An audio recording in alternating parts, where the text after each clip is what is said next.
নমস্কার বন্ধুরা, পূজা প্রকাশনী private limited online এই চ্যানেলে তোমাদেরকে অনেক স্বাগত। আশা করি তোমরা প্রত্যেকে ভালো আছো। আজকের তোমরা থাম্বনেল দেখে বুঝে গিয়েছো কি নিয়ে আলোচনা। অবশ্যই বেশ কয়েকদিন ধরে তোমাদের যে পূজা প্রকাশনী প্রাইভেট লিমিটেড দ্বাদশ শ্রেণী যে বইগুলো বেরিয়েছে সেই বইগুলো নিয়ে আলোচনা করছি। আজকে আমার সাবজেক্ট ইতিহাস। আজকে ইতিহাস নিয়ে আলোচনা করব। তাই 2025-এ যারা দ্বাদশ শ্রেণী উচ্চ মাধ্যমিক পরীক্ষা দিচ্ছ তাদের জন্য ইতিহাসের চ্যালেঞ্জার বই বেরিয়ে গিয়েছে 2025-এর।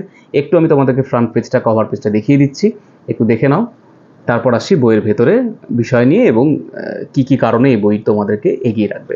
তোমরা জানো বিগত বছরের পরীক্ষাগুলোতে মাধ্যমিক এবং উচ্চ মাধ্যমিক সহ প্রত্যেকটি পরীক্ষাতে পূজা প্রকাশনী প্রাইভেট লিমিটেডের এই চ্যালেঞ্জার বইগুলো একাদশ শ্রেণী, দ্বাদশ শ্রেণী বা নবম দশম শ্রেণীর আমরা মাধ্যমিক উচ্চ মাধ্যমিকে 90 থেকে 95% কমনের একটা রেকর্ড গড়েছি। এই যে দেখো বইয়ের প্রত্যেকটি বইয়ের আমাদের চ্যালেঞ্জারের মধ্যে এই কথাটিতে কিন্তু লেখা রয়েছে যে 90 থেকে 95% কমনের একটা রেকর্ড আমরা গড়েছি। আমরা চাই আমাদের করা রেকর্ড আমরাই ভেঙে দেব। তাই এবারও আশা করছি এবারে যে পরীক্ষা হবে 2025-এ সেখানেও আমরা আমাদের দেওয়া কমনের রেকর্ড যাতে ছাপিয়ে যেতে পারি তারই একটা চেষ্টা করা হয়েছে। আজকে মূলত সাবজেক্ট ইতিহাস, তোমাদের কভার পেজ দেখিয়ে দিয়েছি। আচ্ছা, তোমাদেরকে এবার একটু কোয়েশ্চেন প্যাটার্ন কি থাকবে তোমরা জানো, আমি একটু প্রথমে আলোচনা করে নিই। তোমাদের মোট 3টি ধাঁচের প্রশ্ন থাকবে। একটা থাকবে এমসিকিউ, যেখানে 1 মার্কসের থাকবে প্রতিটি চ্যাপ্টার থেকে। এখানে মোট তোমাদের 8খানা চ্যাপ্টার রয়েছে, প্রত্যেকটি চ্যাপ্টার থেকে এমসিকিউ থাকবে। শর্ট অ্যান্সার টাইপ 1 মার্কসের, এটা শুধুমাত্র ফার্স্ট চ্যাপ্টারটা বাদ দিয়ে সবগুলো চ্যাপ্টার থেকে এসএ টাইপের প্রশ্ন থাকবে। এবং থাকছে আমার ডেসক্রিপটিভ টাইপ অ্যান্সার বা ডিএ টাইপ প্রশ্ন, যেটা 5টা প্রশ্ন থাকবে। মোট 8 নম্বরের থাকছে, 4+4 হতে পারে। এই মোট 5 × 40 নম্বর থাকছে আমার এদিকে। তাহলে 16 নম্বর থাকছে আমার শর্ট অ্যান্সার টাইপ থেকে। এমসিকিউ থেকে থাকছে আমার 24 আর এদিকে থাকছে 40। মোট আমার হলো এদিকে 80 মার্কসের পরীক্ষা।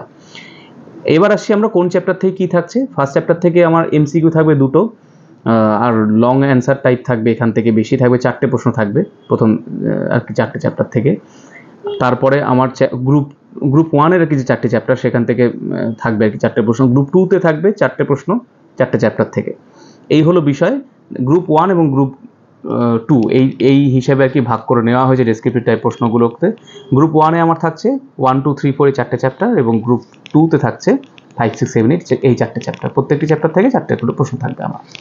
এই হলো আমার প্রশ্নের ধাঁচ বা একেবারে প্রশ্নের প্যাটার্ন বলে দিয়েছি। এইবার আসছি আমি ভেতরের প্রশ্নে। প্রথমে দেখো এমসিকিউ।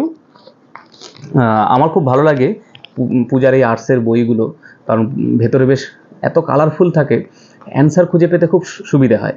দেখো পুরো বইটি এখন গ্রিন রঙের রয়েছে ভেতরটা এবং প্রশ্নগুলো ব্ল্যাকে লেখা রয়েছে, কিন্তু যেটা শুধু অ্যান্সারটা সেটাকে বোল্ড করার জন্য, সেটাকে চোখে লাগানোর জন্য সেটাকে কিন্তু রানি কালার দিয়ে হাইলাইটেড করে দেওয়া রয়েছে। ফলে কি হবে, তুমি যখনই পড়বে প্রশ্নটা, যেমন দেখো রাজ তরঙ্গিনী থেকে জানা যায়, তুমি প্রশ্নটা পড়তে পড়তে তোমার এই কালার দিয়ে চোখটা চলে যাচ্ছে, কি যাচ্ছে, কাশ্মীরি ইতিহাস। ফলে অপশান পড়ে তোমার শুধু শুধু কনফিউজ হয়ে লাভ নেই। কারণ দেখবে পরীক্ষার হলে গিয়ে কি হয়, অনেক ছাত্রছাত্রীরা তোমরা আমাকে বলেছে বিষয়টি, যে অপশানগুলো পড়তে পড়তে গিয়ে কী হয়, পরীক্ষা হলে গিয়ে অপশানগুলো তখন কনফিউজ করে দেয়। সেই কনফিউশন যাতে তোমাদের না হয়, পূজা প্রকাশনী চ্যালেঞ্জারে এই জিনিসটাকে মাথায় রাখা হয়েছে। ছাত্রছাত্রীদের কনফিউশন দূর করার জন্য একেবারে অ্যান্সারটিকে বোল্ড করে দেওয়া, আউটলাইন করে দেওয়া বা হাইলাইট করে দেওয়া, যাতে প্রশ্ন পড়ার সাথে সাথে তার চোখটা সরাসরি উত্তরে যায়, অন্য যে উত্তরগুলো থাকে অপশন সেদিকে গেলে ছাত্রছাত্রী কনফিউজ হয়ে যেতে পারে।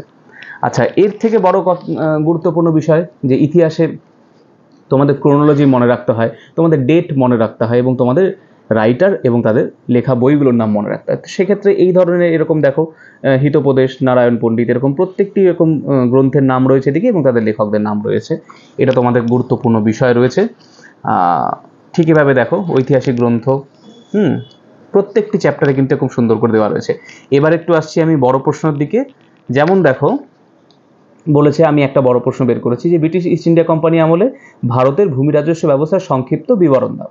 এই যে দেখো ভূমি রাজস্ব ব্যবস্থার সংক্ষিপ্ত বিবরণ চেয়েছে, এক্ষেত্রে কিভাবে পয়েন্ট করে করে লিখতে হবে এবং কতটা লিখতে হবে, আমি কতটা বলবো, আমি কতটা লিখবো, এই বিষয়টা কিন্তু খুব গুরুত্বপূর্ণ বড় প্রশ্নের ক্ষেত্রে। কারণ অনেকেই বুঝে উঠতে পারে না যে তাদের কতটা লিখতে হবে, কোথায় গিয়ে থামতে হবে। তো সেক্ষেত্রে এই বইয়ের যে অ্যান্সারটা, এটা তোমাদের অনেক হেল্প করবে। এবং এর পাশাপাশি আমি একটা অথবা ধরনের প্রশ্ন তোমাদেরকে দেখাচ্ছি, এই যে বলতে বলতে পেয়েছি।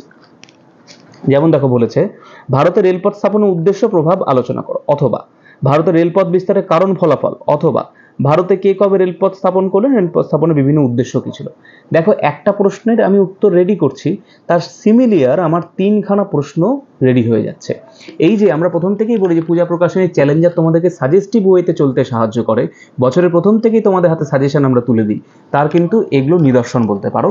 তো এই ধরনের প্রশ্ন বলে তোমাদের কি হবে, একটা প্রশ্নের উত্তর যদি তোমরা মনে করো বা মনে রাখো, তাহলে সেখান থেকে 3-4টে প্রশ্ন একই ধাঁচের তোমরা কিন্তু করতে পারবে। এই গেল বিষয়। আমি আরেকটু দেখানোর চেষ্টা করব ভেতরের দিকের। এই যে দেখো, সব এই যে ভারত ছাড় আন্দোলন, ভারত ছাড় আন্দোলন কেন ব্যর্থ হয়েছিল, গুরুত্ব আলোচনা, অথবা অগাস্ট আন্দোলনের ব্যর্থতার কারণ, সংক্ষেপের গুরুত্ব লেখো। দেখো, ভারত ছাড়ো আন্দোলন, এই অগাস্ট আন্দোলন, এই যে দুটোর মধ্যে মানে সুন্দর করে মিলিয়ে দেওয়াটা এবং কনফিউজ যাতে তোমরা না হয়ে যাও, সেই কারণে কিন্তু এই ধরনের প্রশ্নের ধাঁচ করে দেওয়া রয়েছে। আশা করি তোমাদের এই বই খুব হেল্পফুল হবে এবং বিগত বছরগুলোতে যেখানে আমরা 90 থেকে 95% কমন দিতে পেরেছি, আমরা আশা রাখছি এবারও আমরা তার অন্যথা হবে না, এবারও আমরা তা দিতে পারবো এবং তার ছাপিয়ে যাওয়ার চেষ্টা করব। তাই দ্বাদশ শ্রেণী যারা 2025-এ পরীক্ষা দিচ্ছ, ইতিহাস যাদের সাবজেক্ট, তাদের প্রত্যেকের একমাত্র ভরসা সঙ্গী হওয়া উচিত এই মুহূর্তে, অন্তত পরীক্ষার দিন আর একেবারে হাতে খুব কম সময়, এই মুহূর্তে তাদের একমাত্র সঙ্গী হওয়া দরকার পূজা প্রকাশনী প্রাইভেট লিমিটেডের 2025 দ্বাদশ শ্রেণী ইতিহাস চ্যালেঞ্জার এই বইটি। নিকটবর্তী বইয়ের দোকানে যাও, অবশ্যই ডিসকাউন্টে পেয়ে যাবে, বইটি কিনে নিয়ে আসো। দেখা হচ্ছে আবার অন্য কোনো ভিডিওতে।